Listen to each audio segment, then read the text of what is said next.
ನ್ಯೂಸ್ಗೆ ಸ್ವಾಗತ.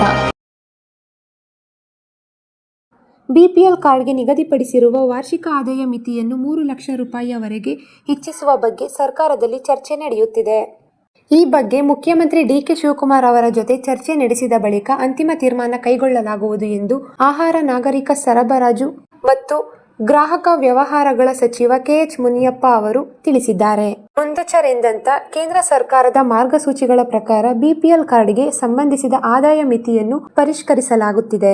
ಈಗಾಗಲೇ ಸುಮಾರು 50% ಪರಿಷ್ಕರಣೆ ಪ್ರಕ್ರಿಯೆ ನಡೆದಿದೆ. ಇದರ ಜೊತೆಗೆ ವಿವಿಧ ಕಾರಣಗಳಿಂದ ಸ್ಥಗಿತಗೊಂಡಿರುವ ಕೆಲವು ಬಿಪಿಎಲ್ ಕಾರ್ಡ್ಗಳನ್ನು ಎಪಿಎಲ್ ಕಾರ್ಡ್ಗಳಾಗಿ ಪರಿವರ್ತಿಸುವ ಪ್ರಕ್ರಿಯೆಯು ನಡೆಯುತ್ತಿದೆ ಎಂದು ಅವರು ತಿಳಿಸಿದರು. ರಾಜ್ಯದಲ್ಲಿ ಬರದ ಪರಿಸ್ಥಿತಿ ಇದ್ದರೂ ಆಹಾರ ವಿತರಣೆಗೆ ಯಾವುದೇ ತೊಂದರೆಯಾಗುವುದಿಲ್ಲ. ರಾಗಿ ಮತ್ತು ಅಕ್ಕಿ 1 ವರ್ಷ ಸಾಕಾಗುವಷ್ಟು ಸಂಗ್ರಹವಿದೆ. ಕೇಂದ್ರ ಸರ್ಕಾರದ ಬಳಿಯೂ ಅಗತ್ಯ ಪ್ರಮಾಣದ ಅಕ್ಕಿ ಲಭ್ಯವಿದೆ ಎಂದು ಭರವಸೆ ನೀಡಿದರು. ಮಳೆ ಕೊರತೆ ಬಗ್ಗೆ ಆತಂಕ ಬೇಡ, ಇನ್ನು ಮಳೆ ಬರುವ ನಿರೀಕ್ಷೆ ಇದೆ ಎಂದು ಹೇಳಿದ ಅವರು, ಸಚಿವ ಸಂಪುಟ ವಿಸ್ತರಣೆ ಕುರಿತು ಹೈಕಮಾಂಡ್ ಅಂತಿಮ ತೀರ್ಮಾನ ಕೈಗೊಳ್ಳಲಿದೆ ಎಂದು ಸ್ಪಷ್ಟಪಡಿಸಿದರು. ಇದಕ್ಕೂ ಮುನ್ನ ನಿನ್ನೆ ಸುದ್ದಿಗೋಷ್ಠಿಯಲ್ಲಿ ಮಾತನಾಡಿ, ಬಿಪಿಎಲ್ ಕಾರ್ಡ್ ಹೊಂದಿರುವ ಕುಟುಂಬದ ಯಜಮಾನಿ ಮೃತಪಟ್ಟರೆ ಅವರ ಸ್ಥಾನಕ್ಕೆ ಸೊಸೆ ಅಥವಾ ಮಗಳ ಹೆಸರನ್ನು ಸೇರಿಸುವ ಪ್ರಕ್ರಿಯೆಯನ್ನು ಸರಳಗೊಳಿಸಲಾಗಿದೆ.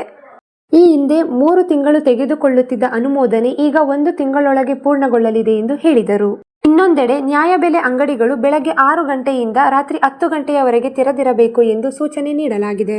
ಯಾವುದೇ ಅಂಗಡಿ ಈ ನಿಯಮ ಪಾಲಿಸದಿದ್ದರೆ ಸಾರ್ವಜನಿಕರು ಆಹಾರ ಇಲಾಖೆಯ ಅನ್ನ ಸಹಾಯವಾಣಿ 1967 ಸಂಖ್ಯೆಗೆ ಕರೆ ಮಾಡಿ ದೂರು ನೀಡಬಹುದು ಎಂದು ಸಚಿವ ಕೆ.ಎಚ್. ಮುನಿಯಪ್ಪ ತಿಳಿಸಿದರು.